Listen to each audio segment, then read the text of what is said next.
আপনার মন কি আপনার কন্ট্রোলে আছে, না আপনার মন আপনাকে কন্ট্রোল করছে? একবার ভেবে বলুন তো।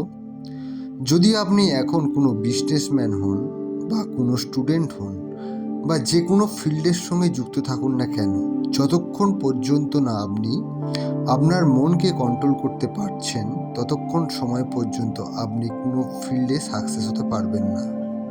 আজকের এই ভিডিওটা আপনার কাছে খুবই গুরুত্বপূর্ণ হতে চলেছে। সেই জন্য ভিডিওটা শুরু থেকে শেষ পর্যন্ত পুরোটা দেখুন, কারণ শেষে আমি আপনাকে এমনই একটি বিষয় জানাবো যা আপনার জীবন চেঞ্জ হতে বাধ্য। আমাদের শরীরের প্রত্যেকটা অঙ্গ আমাদের ব্রেনের সঙ্গে যুক্ত, যা আমাদের মনের উপর নির্ভর করে এমন বিষয়ে আমাদের কোনো সন্দেহ নেই। কারণ আমাদের ব্রেন পুরো শরীরের সবথেকে শক্তিশালী উপকরণ। একবার যদি আমরা ব্রেনের পাওয়ারকে বুঝে নিতে পারি, তাহলে আমরা সহজেই বুঝতে পারবো ব্রেন কি আমাদের শরীরকে কিভাবে কন্ট্রোল করছে। এখন যদি আপনার মনে হয় আমার মন আমার কন্ট্রোলে নেই, তাহলে এখন আপনার নিজের ওপর কাজ করার সময় এসে গেছে। ঠিক যেমন আপনি আপনার জিভকে বিভিন্ন খাবারের স্বাদ গ্রহণ থেকে বিরত রাখতে পারেন না, হৃদস্পন্দনের গতিকে বন্ধ রাখতে পারেন না, এইভাবেই আপনার ব্রেনে আসা ভাবনাকেও আপনি বাধা দিতে পারেন না। যদি আপনি জীবনে কোনো লক্ষ্যকে হাসিল করতে চান, তাহলে আপনি আপনার গোলকে অবশ্যই পূরণ করতে পারেন। আমাদের মনের প্রধান কাজ হলো থিঙ্কিং প্রসেসকে ডেভেলপ করা। আমাদের জীবনে যা কিছু ঘটে সেগুলো আমাদের চিন্তাভাবনার বেসিক স্ট্রাকচার। কিছু কিছু ক্ষেত্রে আমরা আমাদের চিন্তাভাবনাকে নিয়ন্ত্রণ করতে পারি না। যদি এমন হয়, তাহলে আমি বলবো আপনি আপনার মনের বশ হয়ে উঠতে পারেননি। এর তাৎপর্য এটাই, আপনার মনে যে চিন্তাগুলো আসে তা বেশিরভাগটাই বাইরে থেকে বা অন্য কোনো ব্যক্তির কাছ থেকে চলে আসে, যার জন্য আপনি বারবার বিচলিত হন। এই চিন্তাগুলো কিন্তু আপনার মন থেকে আসে না। যদি এটা বুঝতে অসুবিধা হয় যে সবসময় আপনাকে কি ভাবতে হবে, আপনার চিন্তাভাবনা কি এই মুহূর্তে সঠিক আছে? যদি সঠিক না থাকে এবং আপনি সেই চিন্তা ভাবনাকে বন্ধ করতে পারছেন না, তাহলে আপনি বুঝে নিন আপনার মাইন্ডকে অন্য কেউ কন্ট্রোল করছে, অর্থাৎ আপনার মন আপনার নিয়ন্ত্রণেই নেই। যদি আপনি আপনার মনকে কন্ট্রোল করতে পারেন, তাহলে চিন্তাভাবনাও আপনার নিয়ন্ত্রণে চলে আসবে। আপনার চিন্তাভাবনাকে যদি সঠিকভাবে ভাবতে পারেন বা পরিচালনা করতে পারেন, তাহলে আপনি অবশ্যই আপনার লক্ষ্যে পৌঁছতে পারবেন। ভগবান শ্রীকৃষ্ণ শ্রীমদ্ ভগবদ্ গীতায় বলেছেন, আপনার শরীরটা হলো একটা রথ। ওই রথকে চালানোর জন্য যে সারথি, তা হলো আপনার মন বা আপনি নিজে। একটা কথা অবশ্যই মনে রাখবেন, আপনার মন যেটা আপনি নয়, আপনি পুরোপুরি আলাদা। অর্থাৎ আপনার মনের মালিক আপনি। যেমনভাবে আপনি মনকে চালাবেন, তেমনভাবেই সেটা চলবে। অর্থাৎ আপনার মন আপনার চাকর। আপনি বসে বসে আপনার মনকে পরিচালনা করবেন। যতক্ষণ না পর্যন্ত আপনি সঠিক দিশা আপনার ব্রেনকে দিচ্ছেন, ততক্ষণ পর্যন্ত সঠিক দিশা অনুসারে আপনার ব্রেন কাজ করবে না। এখানে একটা গুরুত্বপূর্ণ বিষয় মাথায় রাখতে হবে, ব্রেনকে সঠিক কমান্ড দেওয়াটাও আপনারই কাজ। এবার হয়তো আপনি প্রশ্ন করবেন, আমার ব্রেনকে সঠিক কমান্ড দেবো কীভাবে? এবার আমি আপনাকে কিছু স্টেপস বলতে যাচ্ছি, যেগুলো সঠিকভাবে ফলো করলে আপনি অবশ্যই আপনার টার্গেটকে অ্যাচিভ করতে পারবেন। Number 1, observe your mind. অর্থাৎ মনকে কন্ট্রোল করার অর্থ এটা হলো যে মনকে সঠিকভাবে অবজার্ভ করা বা লক্ষ্য করা। অর্থাৎ মন কি ভাবছে সেদিকে ধ্যান দেওয়া। আপনি আর আপনার মন আলাদা, তাই মন কি করছে সেটার উপরই ফোকাস করা প্রয়োজন। তাহলে আপনি বুঝতে পারবেন আপনার মন কিভাবে আপনাকে কন্ট্রোল করছে। একজন বাইরের ব্যক্তি হিসেবে যদি আপনি আপনার মন ও চিন্তাকে ভালোভাবে অবজার্ভ করেন, তাহলে মন এবং চিন্তার হরকতগুলো আপনি সহজেই বুঝতে পেরে যাবেন এবং মনকে কন্ট্রোলও করতে পারবেন। এবার একটা উদাহরণ দিয়ে বিষয়টা ভালোভাবে বোঝানোর চেষ্টা করছি। ধরুন আপনার এখন পড়াশোনা করতে ইচ্ছা করছে না, তখনই নিজেকে মন থেকে সম্পূর্ণ আলাদা করে নিন এবং বাইরে থেকে দেখার চেষ্টা করুন আপনার পড়তে ইচ্ছে করছে না। এই চিন্তা থেকে নিজেকে আলাদা করুন, আর যখনই আপনি আলাদা করে নিজের চিন্তাকে দেখবেন এবং মনকে যে কাজটা করার জন্য কমান্ড দেবেন, মন সেটাই করবে। কেননা এই সময় আপনি নিজেকে আপনার মন থেকে বাইরে বার করে ফেলেছেন এবং নিজের মাইন্ডকে দেখছেন। এইভাবেই মনকে কন্ট্রোল করা যায়। Number 2, control your 5 sense. আপনি কোনো না কোনো সময় অবশ্যই ভেবেছেন যে কেন আমার মন কন্ট্রোল করা প্রয়োজন। কারণ আমাদের মন কোনো কিছু কাজ করার সময় সেই কাজটি হওয়া না পর্যন্ত ওই জিনিসটির প্রতি আমাদের মন নিযুক্ত থাকে। তাই সবার আগে মনকে কন্ট্রোল করার আগে 5টা জিনিসকে অবশ্যই কন্ট্রোল করতে হবে। এই 5টা জিনিস হলো আপনার চোখ, আপনার কান, নাক, ত্বক এবং জিহ্বা।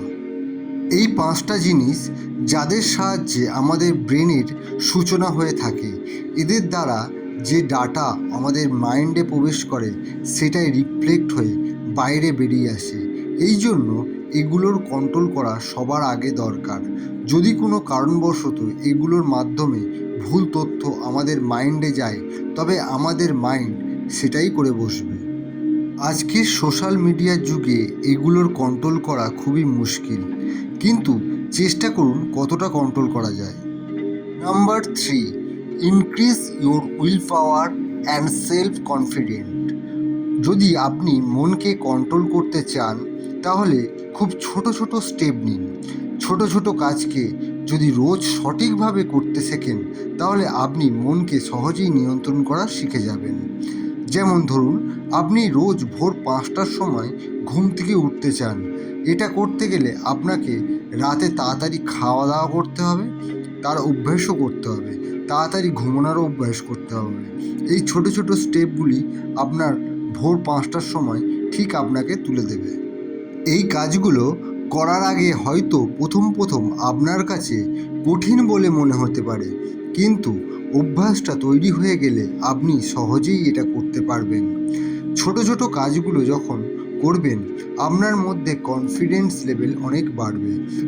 আর যখন কনফিডেন্স বাড়তে থাকবে, তখন আপনার বিচার বা চিন্তা স্থিরতাও আসতে শুরু করবে। তাছাড়া আরও অনেক কিছু আছে যা আপনার কনফিডেন্স বাড়াতে পারে। যেমন আপনি যদি নিজের কাজগুলো করতে পারেন। অনেকের আদত আছে যে একটা কাজ নিজে অনায়াসে করতে পারে, কিন্তু তা না করে অন্য কারোর সাহায্য নেয়। এটা আত্মবিশ্বাসের অভাব ছাড়া আর কিছুই নয়। তাই নিজের কাজ নিজে করার চেষ্টা করুন। রোজ ঘুমানোর আগে এবং পরে পজিটিভ অ্যাফার্মেশন বলুন। রোজ নিজের স্কিলকে বাড়ানোর চেষ্টা করুন। নিজের প্রতি যত্ন নিন। নিজের কাজ করে অন্যকে সাহায্য করুন। যখনই ছোট ছোট স্টেপ ফলো করতে শুরু করবেন, তখন আপনার মধ্যে আত্মবিশ্বাস অনায়াসেই বাড়তে থাকবে। Number 4, meditation. মেডিটেশন করলে আপনার মনকে আপনার থেকে অনেক দূরে অবস্থান করতে শেখায়। এই সময় আপনি আপনার মনের কথা শুনতে পাবেন, যার কারণে নিজেকে অনেক হালকা অনুভব করবেন। এই সময় আপনার চিন্তাভাবনার গতিও অনেক কমে যাবে। ধরুন আপনি ট্রাফিক জ্যামে ফেঁসে আছেন, তখন আপনার মনে নানা নেগেটিভ চিন্তা আসবে, আপনি বিরক্তি প্রকাশ করবেন। কিন্তু যদি আপনি অনেক উঁচুতে থেকে ওই ট্রাফিক জ্যামকে দেখেন, তাহলে আপনি কি বিরক্ত হবেন? একদমই না। ওই ট্রাফিক জ্যাম আপনার মধ্যে অনেক লম্বা দূরত্ব তৈরি করে, যার কারণে আপনার মন শান্ত থাকবে। তেমনই মেডিটেশনের দ্বারা আপনি এবং আপনার মনের মধ্যে ডিস্টেন্স তৈরি হয় এবং আপনার মন শান্ত থাকবে। আপনি হয়তো লক্ষ্য করেছেন, মেডিটেশন করার পর যখন আপনি কোনো কাজ করেন তখন সেই কাজ আপনি মন লাগিয়ে করতে পারছেন, এটা আপনি বুঝতে পারবেন। নাম্বার 5, প্র্যাকটিস অ্যান্ড রিনাউন্সিয়েশন, অর্থাৎ ত্যাগ। দেখুন, জীবনে আমাদের দুই ধরনের লড়াই লড়তে হয়, এক তো নিজের সঙ্গে আর দ্বিতীয়ত এই জগৎ সংসারের সঙ্গে। যদি আপনাকে এমন কাজ করতে হয় যেটাতে আপনার করার কোনো মনই নেই, তবে আপনাকে দুটো লড়াই করতে হবে। কিন্তু যে কাজ করতে আপনার খুব ভালো লাগে, আপনার মনে যে কাজ করলে খুব আনন্দ আসে, সেখানে লড়াইটা শুধুমাত্র বাইরের সঙ্গে, সেক্ষেত্রে আপনার জেতার চান্স অনেক বেশি থাকে। যদি আপনি কাজে মন বসাতে চান তাহলে সোজা জিনিস তো আছেই, যে কাজ আপনার মন বসে সেই কাজই করুন। ভগবান শ্রীকৃষ্ণ বলেছেন, মনকে নিয়ন্ত্রণ করার সঠিক উপায় হলো অভ্যাস আর বৈরাগ্য। ধরুন, আপনার কোনো কাজে মন বসছে না, প্রথমে আপনার মনকে ধরে নিয়ে ওই কাজে নিবেশ করার চেষ্টা করুন। কোনো কিছু কাজে মন লাগাতে হলে আমাদের অভ্যাস করতেই হবে। অভ্যাস যত পারফেক্ট হবে ততই আমাদের কাজে সফলতাও আসবে। কখনো কখনো এমনও তো আমাদের সঙ্গে হয়েই থাকে যে মনকে আমরা কন্ট্রোল তো করতেই পারি, কিন্তু একদিন, দুদিন, 5 দিন, তারপরে আমাদের মন আবার চঞ্চল হয়ে যায়। এই জন্য আমাদের দরকার বৈরাগ্যের। বৈরাগ্যের অর্থ হলো মোহ, মায়া, লোভ থেকে দূরে থাকা। আমাদের মন সবসময় এই 3টি জিনিসের প্রতি আকর্ষিত হয় বেশি, আর আজ এই মডার্ন যুগে এই 3টি জিনিস থেকে দূরে থাকা খুবই মুশকিলের বিষয়। এবার আমি আপনাকে যে কথা বলতে যাচ্ছি তা শুধুমাত্র 21 দিনের জন্য। এই 21 দিন আপনাকে সব কিছু থেকে ভুলে থাকতে হবে আর আপনার লক্ষ্যের প্রতি গভীরভাবে ধ্যান দিতে হবে। এই 21 দিন একজন তপস্বীর মতন হয়ে বাঁচতে হবে। আর আমি যে টিপস এই কথা বলেছি সেগুলো সঠিকভাবে ফলো করতে হবে।